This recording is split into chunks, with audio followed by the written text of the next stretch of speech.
Welcome in, fans, to the Wash Up Walk-Ons podcast. We are back for another episode with our guy, Will Rathjen, one of our former teammates. When I say former teammates, I feel like you're still a teammate. Yep. Like you're a teammate for life, right? Oh yeah. And you're rocking the Tiger Hawk today. But you're out in Maryland. What are you doing in Maryland? It's a long story, but I took a job with Stryker out in Maryland. Represent Kevin. Oh God, I'm two to on, one. baby. I'm outnumbered. Yeah. But don't get it too. I actually chased my wife out here, so I was coaching after I got done playing. So I coached on the circuit for like 3 years, and found my wife and decided, hey, I'm not really into the coaching thing right now. Might as well take a chance and follow her out to Maryland. And a bunch of buddies thought I was an idiot for chasing a girl across the country, but ended up working out. Married her. So You just brought up. Just had a kid, right? Yep, just had a kid. First son was born 3 weeks ago. So I was just gonna say you're dad, and that was the first thing. That was the first thing on my list to talk about. Is what is it like being a father? I mean, it's incredible. I think the most thing that you won't. The one thing that I'd say you really don't understand until you're there is just the sense of pride in something that you've done and in that person that you've created, and they haven't done anything.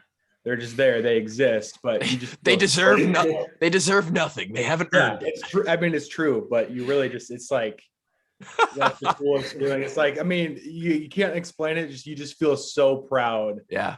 Of that person, and I mean, there's lots of hopes and dreams. You haven't fucked up anything yet. Yeah. Yeah, that's right. That's true. They're 0 for 0, right? Yeah. I love that. That's such a. The first thing that popped in my head is I think of Kevin having a kid and the baby just laying there with like a dirty diaper, and Kevin going, "What have you done to earn the changing of this diaper?" Why don't you take some ownership in your life and clean up your own shit? That's right. We're pushing prowlers. We're pushing prowlers before you get fed. Little twerp. Yeah. Will, a lot of people, and I don't mean this disrespectfully, but a lot of people might not know who you are. Yeah. And that's kind of you walk on to the bone like us, right? Extra washed up. And no one knew who we were until I started saying dumb shit on Twitter, and then roped Kevin and Drake into a podcast. Yeah. Kevin, you're looking, for those watching on the YouTube version of this, Kevin is rocking the USA today. He is repping hard. And Kevin rarely tweets, and he sent out his USA tweet this morning. Are you feeling pretty patriotic, Kev? I'm feeling great this morning. We didn't have the best Olympics we've ever had. We fell in some areas we usually excel at, but we were always leading the total medal count. We were down to China by 2 gold medals going into the last day of competition. We take out 3 golds to win the gold, the silvers, the bronzes, the totals. Team USA sweeps the board, baby. Let's go. Hell yeah. Gilman got a bronze, didn't he? Yep. Gilman got a bronze, yep. What a savage. Did you watch Gable Stevenson's match, the Minnesota heavyweight? Saw that. That was sick, yeah. They're not going to stop talking about that in the wrestling world for all time. That has to be the greatest match. That guy he was wrestling, it looked like he had just he gave up and was just trying to hold on for as long as he could. He's just trying not to lose, man. He got out-athleted. That's what happens when you try not to lose instead of trying to win. It really is. Barstool came out with the shirt. It was 12 seconds. Yeah. Georgia 8, USA 5, and 0 seconds, USA 9. Yeah. You big I actually like it. Barstool's coming out supporting the wrestling these days. Yep. They're big on the wrestling. Spencer was their first official NIL merch deal. I know, right? And then they came out with this Gable Stevenson shirt. It's I love it, man. Let's get wrestling more popular. Portnoy's not dumb. He's a smart guy. Will, you a big wrestler? Were you a wrestler in high school? I was, yeah. I grew up. I basically was in diapers and got put on a wrestling mat. So okay, you seem like a wrestling guy. That mustache screams wrestling. It's the dad life, man. It just came in. Yeah. Sun showed up and the mustache started growing. I don't know. Is that how it works? If you have a mustache before you're a dad, you're like, oh, look at this little asshole who's just trying to be funny. But if you're a dad, it's this guy. I respect this motherfucker. It's a thing. I ordered my New Balances and everything, man. Have to go mow the lawn. It's great. Got some new blue jeans and everything. Yeah. Oh yeah. Is there, in 3 weeks, have you been able to discern any similarities between being a father and Division I football? Yeah. I mean, just like you are being put through adversity, like Constantly. being a Division I athlete, like that's especially a walk-on, like you're always kind of like, all right, what's next type of attitude, like what's going to be thrown at me this day. And it's kind of the same thing being a dad, you never know. You're always kind of like, you're worried about your spot, you're worried about your kid, and literally anything can happen like within the next couple hours. But yeah, I'd say that's probably the biggest similarity is it's just hard, Yeah. the sleep schedule and the worry and all that stuff. You're from Durant, Iowa. Yep. Where the fuck is Small that? town. So if you were to go smack dab between Iowa City and the Quad Cities in Davenport, Okay.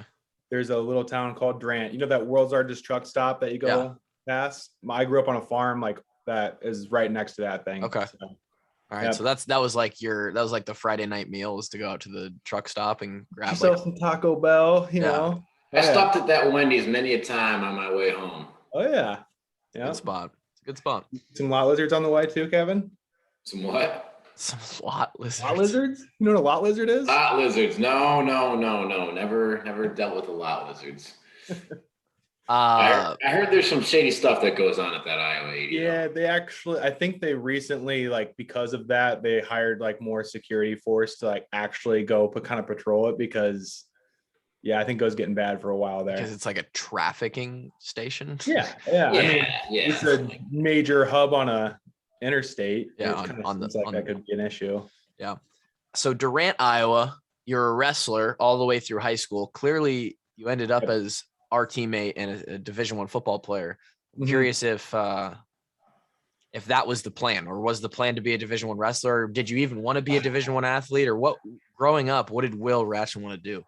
Well, honestly, I mean, being in that small town, you have the opportunity to, I'd say in Iowa as a whole, like, you have the opportunity to do 4 sports in high school. And that's something that is like really rare to our state. There's not many other states that can have that. I found that out when I was coaching. So, I would encourage any young athlete coming up to do all this stuff. And at a school like Durant, it was small enough to where you could do all the sports, but you could be involved in, I don't know, choir, like whatever else you wanted to do too on top of it. You had so much.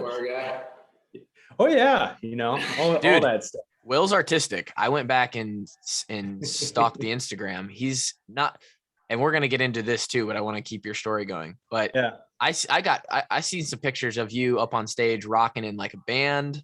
You posted some artistic drawings of like fucking some superhero. Like you're a much more talented guy than I am. Let's say I can't math good, but I can do fun stuff. Good. But anyway, you're growing up and you're a wrestler, you're a football player. You play basketball too? Or no, you wrestled in the winter track. Yeah. And I did some track. Yep. What actually I did a lot of wrestling in the summertime too. Okay. Like the freestyle stuff, and that kind of swayed me away from baseball, especially when I wasn't we had a really solid baseball team when I was growing up. So I was like, all right, I'm going to stick to what I'm good at. I'm kind of a bruiser, so I'm going to do the wrestling and football thing more. Hindsight, I wish I would have done track all 4 years, because especially being like a lineman that wasn't getting a lot of looks at a lot of other schools. And track, I definitely think would have helped me out, because when you're at such a small school, even if you're slightly athletic, you're going to stand out a little bit more. And the more opportunities you have doing other sports, the better off you are. So, yeah, Coach Morgan would talk about just going recruiting people off of how they throw the discus or something. Yep. Yeah. Yep. Coach Morgan, I think, is superhuman. In fact, you'd be a good guy to ask about that. Will, talk about Coach Morgan. I actually had an interesting experience with Coach Morgan. He didn't recruit me in high school.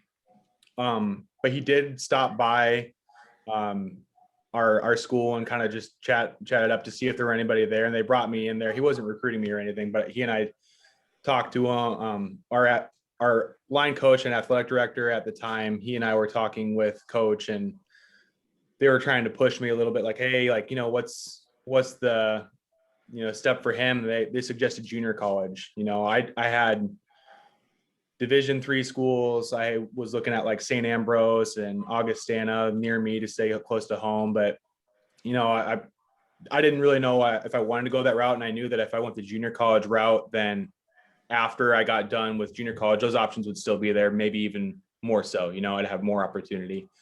So I actually went to Iowa Central Community College because of, what Coach Morgan suggested.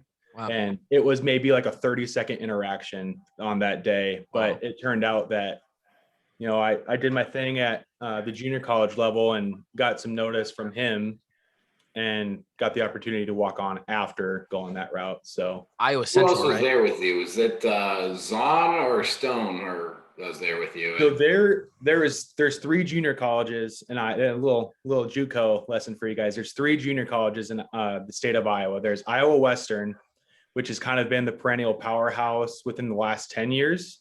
That's actually a newer school. I think not a newer school, newer football program. I think 2009 was the first year they actually had football there. And then Iowa Central is where I went. That's in Fort Dodge. Dirty Dodge. The Dirty D, man. But yeah, that they were good like through the 90s, early 2000s. They had the same head coach there, Kevin Twait. He was there for a really long time.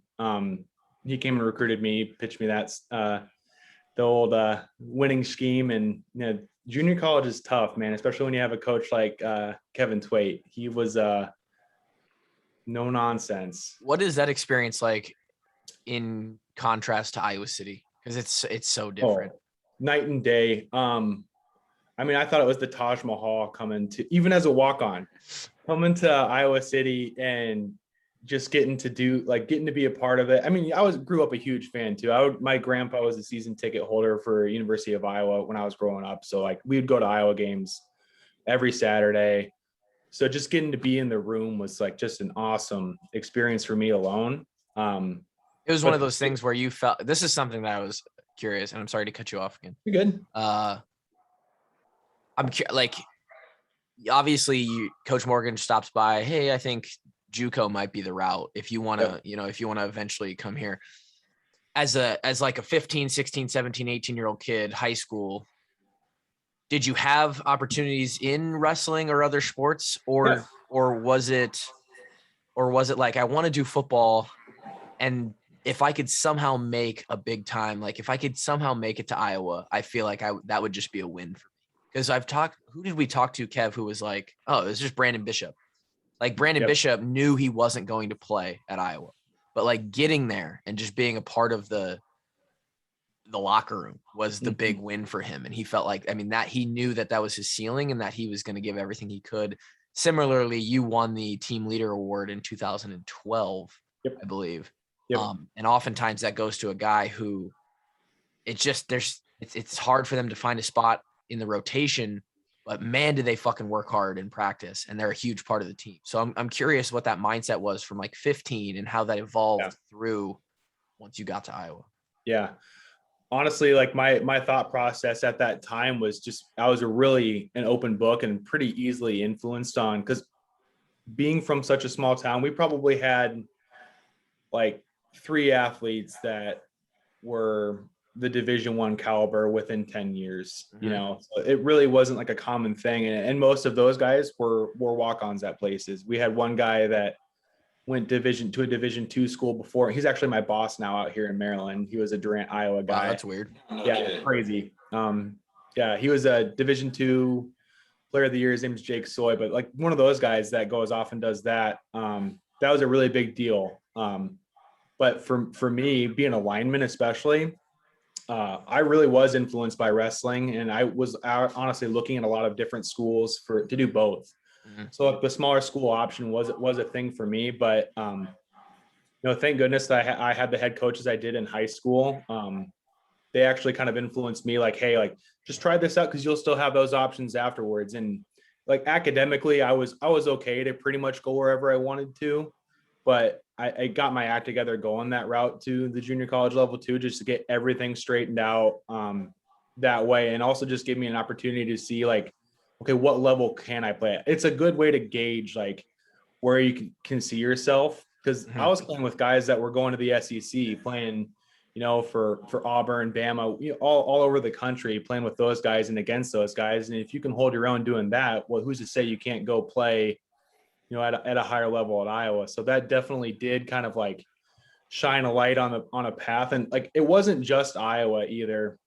When I grew up a huge fan, and when Coach Morgan came in the building, I'm like, hey, like, I'll do anything to go here. Anything. Yeah. But, you know, I talked to Coach Farley at UNI. I talked to the defensive coordinator for Iowa State, and I had opportunities to walk on at, you know, some other places. But as soon as I expressed my interest to Iowa, that ball got rolling right away.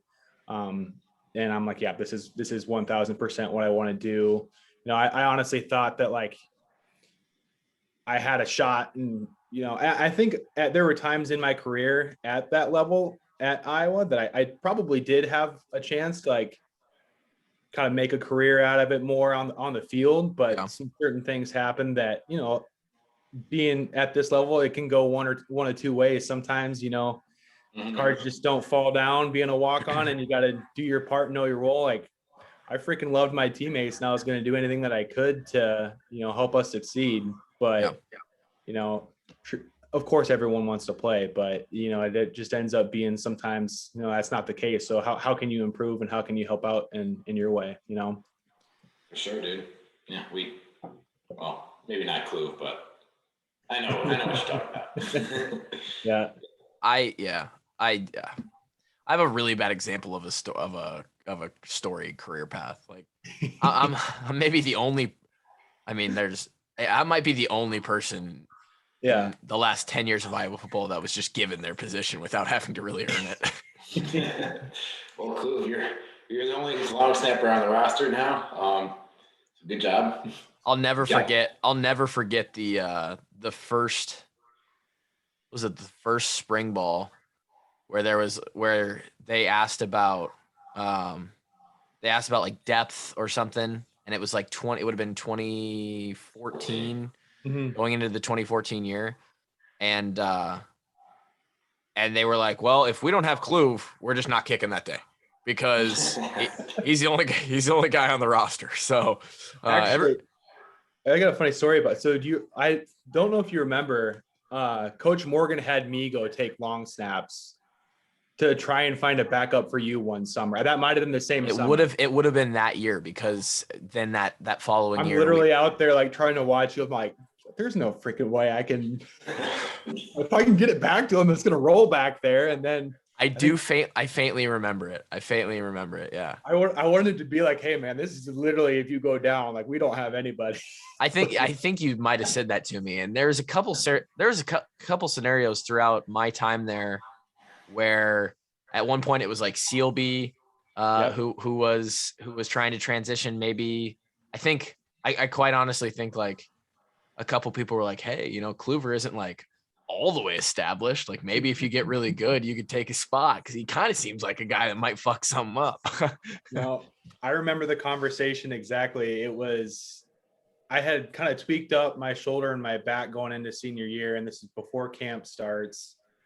And you know how you have like your individual meetings with your position coach, like where you at, where you sit, what you need to do to like see time, and or if it's a conversation like, hey, you're going to be a guy that just supports, and this is your role this year, you know, maybe if you kind of prove yourself on that practice squad, then we'll kind of see what happens throughout and bring you over. Anyway, the conversation goes like, you're right on the cusp right now. I want to be able to travel you because you've worked your ass off this year. Like, let's maybe find a way to like get you a backup spot just to backfill. And we're going to make you a long snapper. Yeah. I still ended up getting to travel my senior year and got on the field a little bit, but it wasn't because I got to back up Kluver. It was so. No, luckily I never missed a snap, but attaboy. I think that, well, it's not that much of an accomplishment. There was, I mean, the biggest scare was maybe, I think Nebraska blocked a field goal. Mm-hmm. They were offsides, but the play kind of played out anyways. And I turned around and ran back to like run after everybody as they were, because if they pick it up, they could go score. Yeah. And Steve Ferentz jumped on the pile like it was such a dumbass move, but it was a very Steve thing to do. Just jump on the pile and like fucking hit somebody. Yep. And my arm was like kind of braced on the pile, and he jumped right on my arm and hyperextended my elbow. And I was like, okay, well, next time there's a block kick, I'll just take my ass to the sideline because I am not breaking my arm or something. Yeah. Yeah, seriously. You talk about those conversations, and it's and I find it so interesting. It's something I never had to deal with again because I was just given the position. But for someone who is on the cuffs, hey, we're trying to travel you. Hey, we're trying to get you playing reps. Yep. Those conversations between player and coach as a young kid, and it's definitely easier as you become a 21, 22-year-old senior. You've already been to JUCO, and now you've switched over. And maybe it's definitely a different conversation with a pre-notion of what your expectations are, what you think you're capable of doing. Right. You know, someone who thinks they're going to come in and start and then never gets a playing, they feel like they're shorted, or, versus someone who's like just trying to make it on the field and maybe thinks they can play a couple snaps. Those conversations are going to be a little bit easier, but those are hard conversations to have for a college kid. Yep. Like that's really hard to go in and talk to a coach and it's not easy Did Morgan make you like grade yourself on like certain stuff before you meeting? You go over it all? Yep. Yeah. Phil did the same thing. It can be kind of intimidating too. Yeah. I'll tell you, like for Coach, there's nobody that I've ever had coach me that I've been like so frustrated with, but also loved so much, like just as a human being, I mean, he's an old school guy, and he would say stuff that I'll never forget some of those things. That I won't repeat some of it, but like some of the stuff that he would say, it's like, holy crap, you actually just said that to me. I gotta get my shit together, because if you're saying this, then man, like I gotta do better. So the funniest thing about Morgan is like he rarely lost his temper, but sometimes he did. Yep. And he like 5 seconds later like apologized about it. It's oh, I'm sorry. I didn't mean like, it's like because he didn't want to get like down on his players, but like at some point they need to get kicked in the ass a little bit.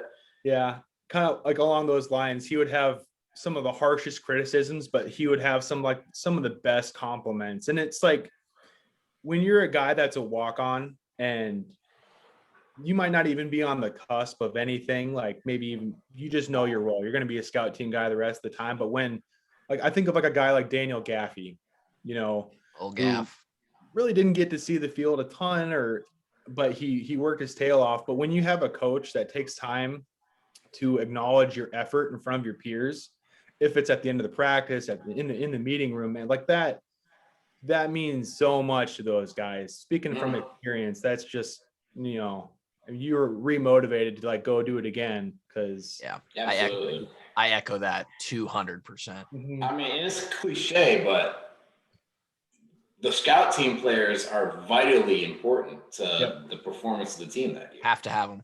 To have them. Yep. You have to have those guys. If you don't have a scout team, you're fucked.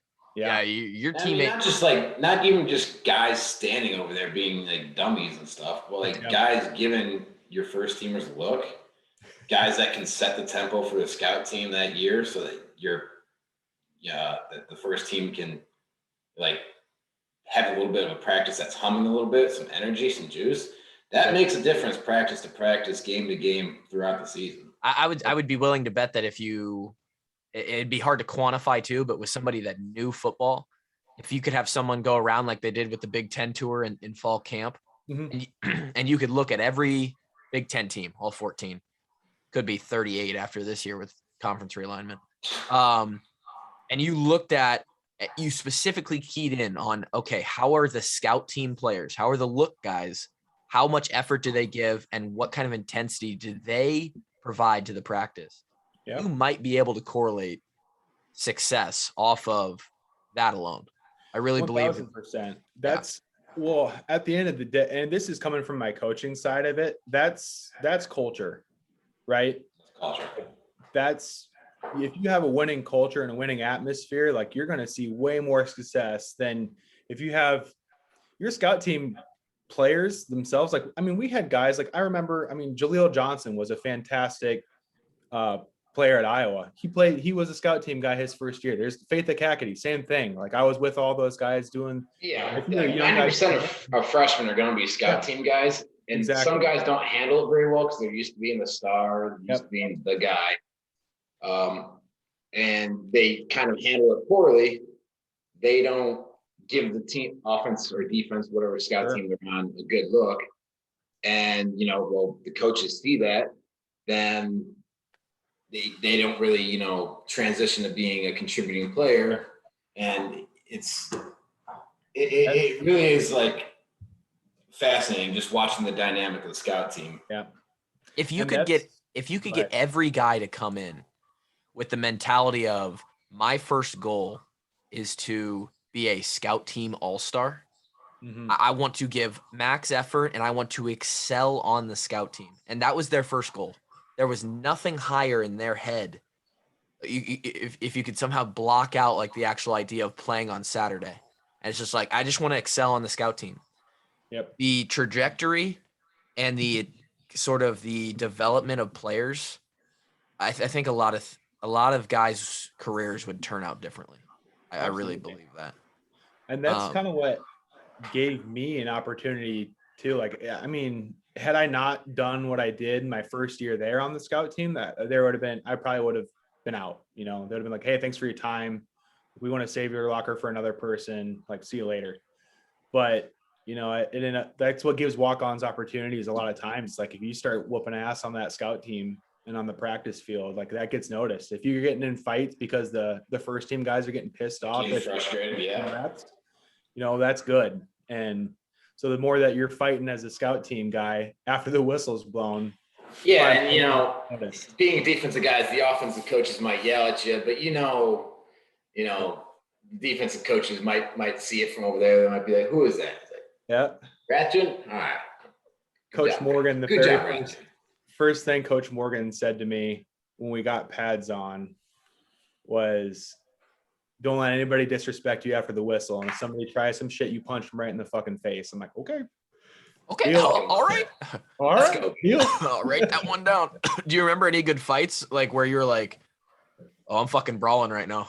Were you off in the middle of a scrap? Or yeah. Oh yeah. The problem is if you're a scout team lineman and you're trying hard, you're making the offensive line like work way harder, which, they should want to do that, but a lot, it's like, I understand. Like, it's like, it could be like a Thursday practice and it's like, dude, I need to just get out of this so I can recover till game. It's like, this motherfucker's actually making me work. Yeah. Right. But like, let's say it's camp, I remember that first year, and to this day, there's 3 offensive linemen that I will say that I dreaded going against because they were just technically so damn good. James Ferentz is the first one. I mean, I could never get underneath that guy. He was probably the first guy, but he was also the first guy to start the fight. Too. He's also 6 feet tall, so that it's helpful when you're short. James was a brawler, and he was also a really good wrestler, so that helped him out too. And then Brandon Sheriff, God. Nobody ever wanted to fight that guy either because he's always going to finish it. Yeah, I would say you're just added to a long list there of guys who just didn't want any piece of that. Yeah. There was one day, the biggest fight that I remember was, I don't remember, Drew Ott was on scout team too at that point, and as things got kind of lost and James comes up behind Drew and just absolutely like suplexed him like from behind, like WWE. Oh, shit. Drew pops up and he's like, yeah, we're done. Let's go. Like, man. I'd say Slow was a guy you didn't want to mess with either. Yeah. He's just too nice a guy, though. I mean, So I remember, like, we were playing. I forget who we were playing, but for some whatever reason, this team had safety blitzing a lot. Yeah. So like I was in the mix with the offensive linemen sometimes, and so I had to blitz against Sloat. Oh, and I'm like, well, this is useless. Yeah. But no, he would always like finish the play, like whistle blows, gives you the extra shove and shit, like shoves you away. Like he's the ultimate finisher. And I remember we're walking into the locker room like one day. He's like, "Hey, Kev, I hope you know that shuffling stuff. That don't take any of that personally. All right, that's just on the field." Like the nicest guy ever. Like the epitome of the dad of the locker room. But like just pulled me aside. He's like, "Hey, it's just how I gotta play hard inside the lines. Don't take it personally." 1000%, man. Was there anyone more of a dad already on the team than Sloat when he played? Hell no. I don't think it's even close. I think he was the, like, if you would have told me that he had 3 kids, he had a full family, 2 dogs, a mortgage, and like, a several $1 million investment portfolio, I would have been like, yeah, dude. I mean, that makes sense. The guy's he looks like I showed up the first week and I was talking. He was like, "Yeah, I feel like the old guy here. Like, I like to wake up Sunday mornings, have a coffee, and read the newspaper." Sure, yeah. He was my Hawkeye Challenge team leader. Dude, he's the guy that perfected like the formula to winning it. I think with like the body weights, and he was like, that's how he picked teams. It was like, don't fuck up. Yeah, everybody to get their body weights. That's like he was the man. So yeah. No, I mean, I remember he would be like the last one in the locker room, just like cleaning up stuff. Yep. Like sweeping, like literally sweeping the sheds. Yep. Yeah. Excellent leader. He's a special guy. Actually, I don't know why, but he popped up on LinkedIn, on like my LinkedIn feed. I saw you actually posted a job, Kev. I might apply. Probably not. I'm not going to apply. That was a joke. I'm not going to recommend you for that job. Wow. Striker gig, join us. Yeah. There's a gig open in Iowa City for anyone listening out there. This is a great platform, Kev, to really shout out. You could have a walk-on Army member come apply and be your subordinate. No, this isn't even working with me directly. Oh, it's not with you? No. Anyway, Sloat popped up on my feed and I thought, damn, he would be a great interview. We got to get him on the podcast. He would be awesome. Does he have kids now? Actually have kids? Yeah, I'm pretty sure. I think he still goes out. He works for like a seed company, or he did, because he comes out to my dad's farm a lot. God, where's he from? Where's Sloat from? Decorah. He went to he is from Decorah. Yeah. God, yeah, there's no more good old Iowa boy than Brett Van Sloten. I don't think he gets any better than that. Mm-mm. Where was I going with that? Totally lost my train of thought. No idea. Well, you reached out to me after we reposted that mental health episode. Yep.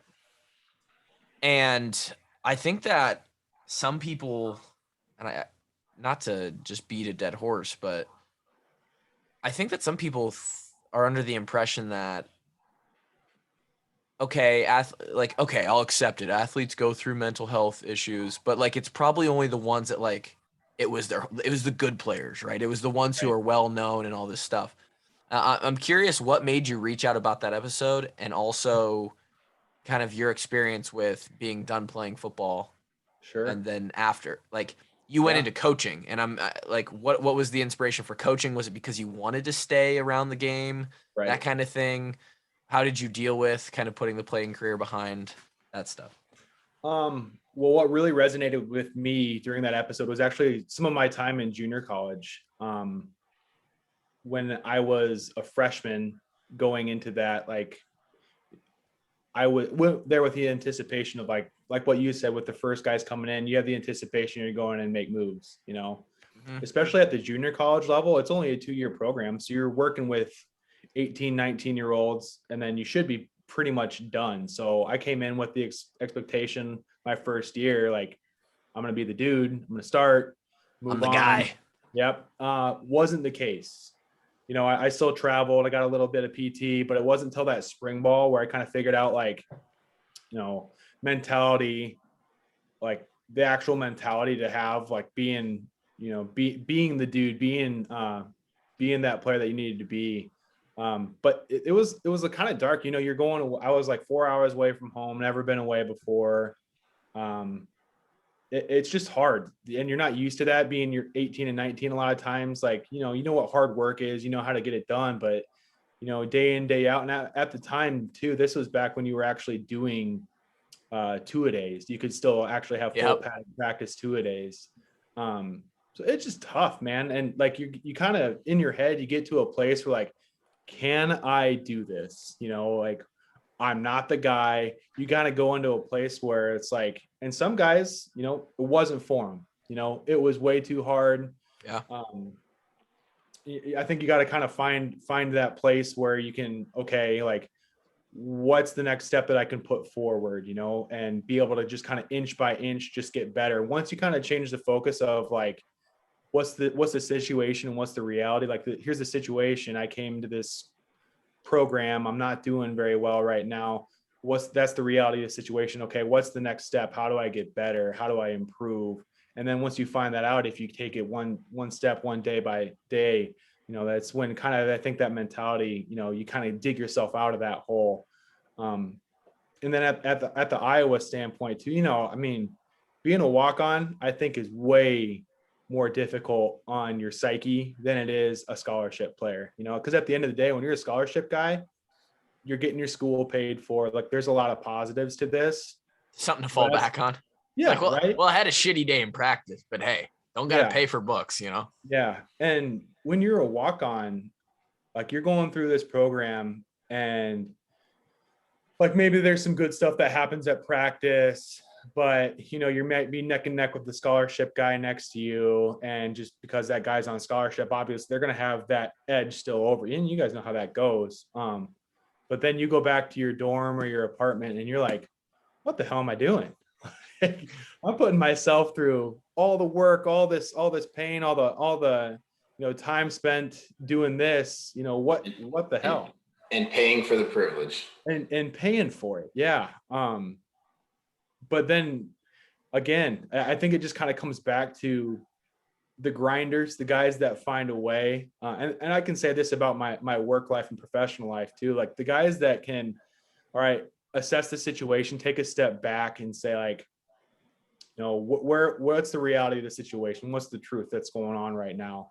Okay. And then what's the next step? And then all you can think about, okay, here's the next step that I'm going to take. That's kind of how you pull yourself up and move along. And I know it's way harder for some people than it is for others, but that episode that you posted that really struck a note with me. And I've listened to it, I don't know, maybe 2 times now, 3 times now. And I think it nails it on the head, what you guys kind of talk about. Like, that is the reality of the guys that are going through the program. And then when you get done, especially when you've had to work so hard just to get to those next steps, for me, it was like, now what? I went to coaching because that's what I knew. And I found myself as an older, and you guys can probably relate to this, as an older guy in the program, you do take on a mentor role and a leader role, especially like Kluver. You probably led most of the specialists, if not, you're not doing the same position, but you guys, like, you were a leader in that room. So, and in some capacity, you are coaching those guys and leading them. Yeah, so especially Kluver didn't have a coach until his senior year. Right. Really. Yeah. I felt that's actually a really good point. I've never even thought about that. Luckily, as a specialist, you do realistically have a lot less to worry about on the field. There is no playbook. There is no real physical grind. You're out there, but you're not beat down like you were as a lineman or Kevin was as a linebacker safety. Yeah. But I would say in my last 2 years, I felt like, and that was before they actually do have Coach Woods now as a full-time, like, he's in the room, they do position meetings, stuff like that. Thank God. I'm so happy it wasn't that way when I was there, because I'm a very independent person. It's not just because I wanted to get out of longer position meetings. That was a huge benefit. Like to play pool too, you know? Yeah, I had to work on the pool game. Don't play the specialists in ping pong. Or pool or 2K. Yeah. But yeah, my role was once I had felt, it's a weird thing too, because you have to manage it. If you want to be the guy, the all-around guy, when you're the older dude, part of that is the leadership and bringing younger guys along and showing younger guys how to make it through the program, how to be great at your specific position. But there's a balance of, okay, where in my career do I feel comfortable enough on the field, like I have a grasp of my shit before I can start worrying about other guys' shit. Sure. And that was probably right in the middle. I started for 4 years. It was probably after that 2015 season when I was finally like, Marshall and Dylan graduated, and I was like, well, I'm the guy now. I'm the team leader. And I was like, they called me dad. Like I was dad of the group. I think Miguel called me dad for 2 years. He didn't even call me Tyler. Yeah. God, I fucking miss Miguel. Good dude. Yeah, great dude. And it does take a little bit of a mental toll on you. You have this responsibility. You have, it's like your baby. It's like your kids are the younger specialists or the younger guys in the position group. And so when you leave, then bringing it back to like what Will said, you graduate and you don't have that anymore. Yeah, it's just another thing you don't have anymore. Yeah. Yep. It's like you adopted a kid and then their parents decided to take him back. It's like, well, fuck, that sucks. Yeah, man, that's a good way to put it, but sorry, I made it about me there, which is what I'm really good at doing. Some of the guys that, as far as like your mentors, like Kevin, like who are like the top, like, cause you pick stuff from these guys, right? Like when you, for sure. A major part of like the Iowa program itself is like, we have excellent coaching leadership, but I think the upperclassmen really like, I'm sure that there's things that are done the same way now with the upperclassmen there. Absolutely. I mean, yeah, the coaches say all the right things, give you the right ideas, tell you how to get from A to B. But especially as a young guy, it's really the easiest way to learn is by example. So you kind of like set your eyes on, okay, who do I want to be like? And okay, I'm going to follow whatever you do. So guys for me is like, so I was a DB first couple years. So my freshman year, the seniors in the DB room were DJ Lowry and Tanner Miller. So I'm like, I'm going to follow these guys, do whatever they do and ask them questions and literally try to be them incarnate, an 18-year-old version of them. Yeah.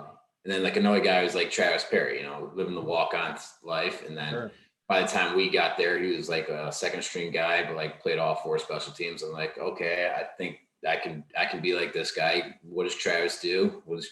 He's out there early every time practice. Okay, I'll get out there early, work on some stuff. And that's actually one thing I got from Travis is he would always get out early and he'd work on his punt sets.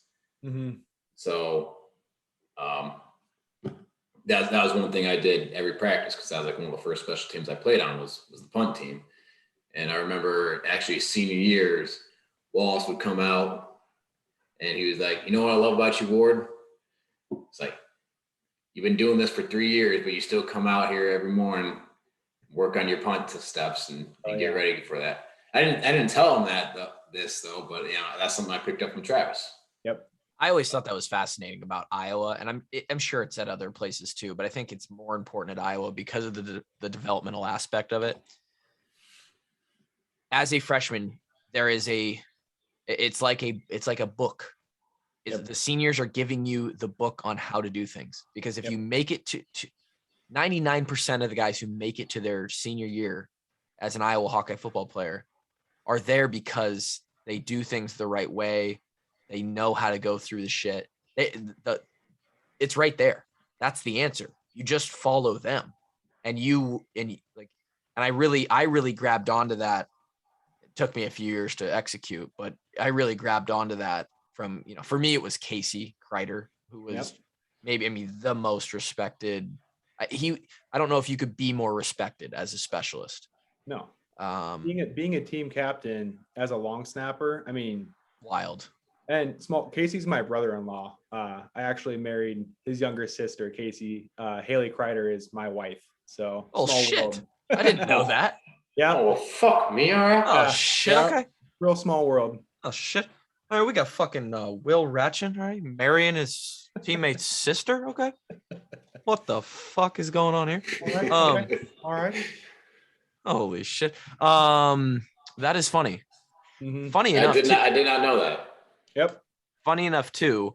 I actually put down on some of these questions while stalking your Instagram. You had a video of her lifting, I think doing like some lat pull downs. Yeah. And you captioned it, if our kids aren't athletic, it's my fault.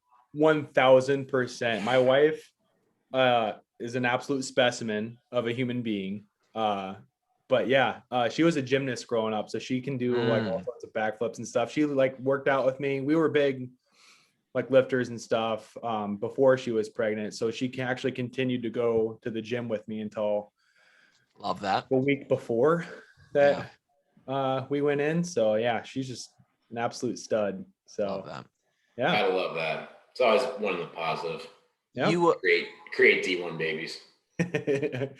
Cross her fingers, right? Yeah, I need those D1 kids. No college tuition. Come on, no 7 college tuition. That's Mommy right. and daddy want to retire early. I just want to go watch some fucking football on the weekends. Boys. Yeah, for free. Get those 4 complimentary tickets. Maybe the NCAA will be fucking gone by then, and you'll be able to get you can have like 8 tickets at that point or something like that. Yeah, Canzeri and Q were 2 of your closer friends on the team. Yeah. And this is another thing that kind of intrigues me is who guys gravitate towards and become best buddies with. Cause I do think it's something that maybe some people on the outside don't understand is like everybody's teammates, everybody's friends. I would even say to like some extent, some of my teammates were more just like coworkers. Sure, I didn't talk to them at all, especially if you're like true freshman. You're there for 4 months. I mean, some of those seniors, I don't even think, if you ask CJ Fedorowicz, who Tyler Kluver was, he probably doesn't know who that is. Like, that's my assumption, at least. I don't think he would remember me. I don't think some of those guys would remember me. Why those 2, Canzeri and Q? What was special about them? And what were you able to learn and take away from them as athletes, but also as like friends that you made during that time? So I actually, on that mental health side, I was kind of a fuck the first week that I showed up on Iowa City's campus. I think most of us were. Dude, all right. I will spare some details. I got it. So it's literally day 1. It's in June. I would be a red shirt. It's my red shirt year. I knew I was going to red shirt. So I would be a red shirt sophomore, right? Moved into an apartment for the summer. And I go, there's some guys on the team that are like, hey, like, let's go out tonight. I'm like, hey, I don't want to go to the bars. Like, I'm not 21 yet. Like, literally first weekend here living in Iowa City. Let's stay out of that scene. Like, oh, hey, I know a bonfire we can go to outside of the city. I know exactly what this one is. So bad. So I go to this bonfire and I hadn't been drinking yet, but I crack one and all of a sudden, woo, woo, yeah, cops show up. And I'm thinking like, I've had 2 sips of this. Like, we're better. We have a designated driver. Like, we're all good. We're out like in the middle of nowhere. The first cop that pulls up, he's like, yeah, you guys are good to go. And then all of a sudden there's like 5 cop cars that roll in. And of course, like we get ticketed. And if I have any advice for my kids someday, always freaking run. Just kidding. Just kidding. Run! Yeah, just run! Kidding. But no, I had to call coach. I had texted Chick that night at like midnight, like, hey, like this happened. We got ticketed. And I won't name any of the other guys that were with me. I can tell you guys off air, but I won't incriminate them with me. But yeah, that was literally my first weekend as a Hawkeye football player. So that's a tough start. Talk about digging yourself a hole with Coach Doyle and Coach Ferentz, man. At 6, it was the ladies football academy that weekend too. So Coach Ferentz tells me like, hey, come to my office at 6 a.m. Come meet me there and we'll talk. So I'm at his office. He sees me out there. I have to wait until like noon to go into his office actually and talk to him because it was ladies football academy. So I just sat there and waited. So the anticipation, I'm a walk-on junior college transfer. Hold on a second. You waited 6 hours? Yeah, just about that. Yeah. I think it was like a mental thing. Like, I think he was trying to like get me. But I go into his office and he had my junior college coach on the phone and basically like, hey, is it worth keeping Will here? Wow. And thank God my JUCO coach came to come to bat for me that like, hey, we had never done anything like that. And we kind of told coach the scenario too. Like we were not out in the causing trouble. We literally were out at a fire outside of the, parameter. We still shouldn't have been doing it. We learned our lesson, but that's talk about a hole that you got to dig yourself out of right away, so I was at the most negative point in my career at that point. Yeah, that's a tough start in the program. I remember, talk about coaches jumping down your neck for literally, and if you messed up a rope drill and already it all comes back to gosh. So yeah, that was a long road for me to kind of recover from, but it ended up, working out in my favor. But that was a huge learning experience for the rest of my time there. Like there were sometimes, once you were 21, guys would go out and stuff like that after celebrate a win and go to Scummit or Sports Calm or whatever and enjoy yourselves. But, if you learn the hard way, they're always looking for you in Iowa City, even if you're not in Iowa City. And if you're a football player and they find out, screw it. You don't even have to, you could have had half a beer. It does not matter. They will find you and string you up. It does not matter. So yeah, generally stick out amongst the normal population. Yep. See, I would have been the perfect guy to go and get in trouble downtown. They would have been like, well, he's not a fucking athlete. We're good. Just move on to the next. Back to, sorry, maybe I derailed you or you derailed yourself a little bit, but I asked about Q and and so, Canzeri. I'm in this big hole, right? Like this is a crappy situation for me. And a dude that kind of noticed, like I was having a day with coaches just breathing down my neck, and Jordan kind of, he was a guy that also he had a hard time with that sometimes when people were kind of getting after him a little bit. So he kind of was like, put his arm around me, just positively reinforced as a teammate. He was a guy that was like my age. So another part of being a junior college guy, I came in with Bethard and Kittle's class, right? So I'm 2 years older than those guys. Than all the other new guys, right? And I've already had college. I've played at the college level before. So it's different. You're doing all this stuff with these young guys. So I'm not really vibing with everybody at that age level yet. And so Jordan kind of gravitates. I don't know if he was put up to it by coaches or if he just saw out of the kindness of his heart, man, Jordan's kind of that dude. Yeah. He sees that going on. And he was good buddies with Quentin Alston and Bud Spears at the time. So we just kind of started hanging out. And at that time too, I had a college girlfriend and stuff that things were always kind of a struggle with for me on my personal side there. And they kind of just helped get me through that too. So honestly, good dudes.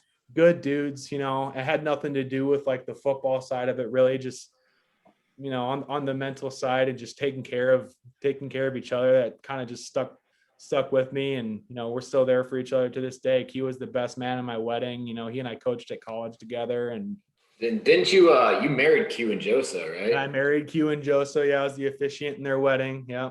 You were the officiant? Yeah, I got ordained online and married their asses. Holy shit. That's amazing. Yep. My goodness. So if anyone out there needs come see your boy. He's in Maryland, but so you got to fly him out, pay for his expenses, but he can marry you. So now you're in Maryland. Yep. You're working for Stryker. Coaching didn't work out. Why didn't coaching work out? You figured out, holy shit, that's a big time commitment. Honestly, man, that's my love. I still kind of dabble a little bit. I volunteer my time at a high school out here. Nice. shout out St. Francis Football Academy. If you guys ever watch Baltimore football, it's like a HBO documentary that they've done on St. Francis Football Academy. I don't remember the name of it. But they're legit. They're sending dudes D1 all over the place. So it was really fun to go coach them a little bit, but shout out St. Francis. So yeah, I actually got out of it. You know, the coaching grind, like I moved 3 times in 3 years. I think when I was coaching, I coached at a Division III school in Wisconsin and Milwaukee.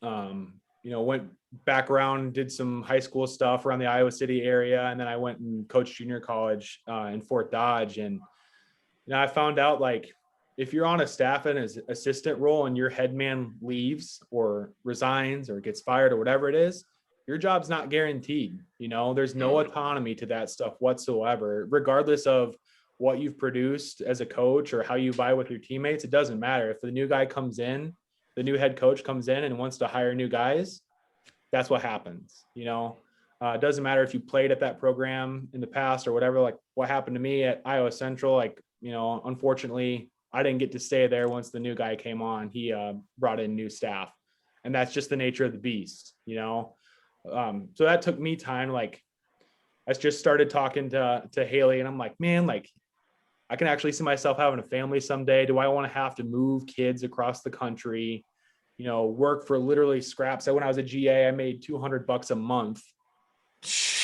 and I got a school stipend. I didn't even get my entire grad school paid for. I got a stipend. Mm-hmm. So I'm literally like eating an apple with some peanut butter and then maybe some ramen at night if I'm lucky in my first year of coaching, like, okay, how can I live like that? How long can I live like that? And there's some guys that can do it, and there's some guys that get lucky and knows. And one of the things about coaching too is, like, it's all about who you know a lot of times. A lot of relationship based, yeah. Yeah. And luck, I mean, I'm confident that if I would have stuck it out, I would have been somewhere that I wanted to end up and would have had a good route. But hindsight is 2020, with this last year during COVID, I know a ton of guys that I work with that didn't have jobs for a year and had to go find something else. And I guarantee you, I would have been in that same boat, coaching Division II somewhere as a graduate assistant, just doing the same thing. And hell, that would have been no way to, support a wife and a new kid. So hindsight's 2020. I'm glad I got out when I did. And I absolutely love the company that I work for now. And, damn right, baby.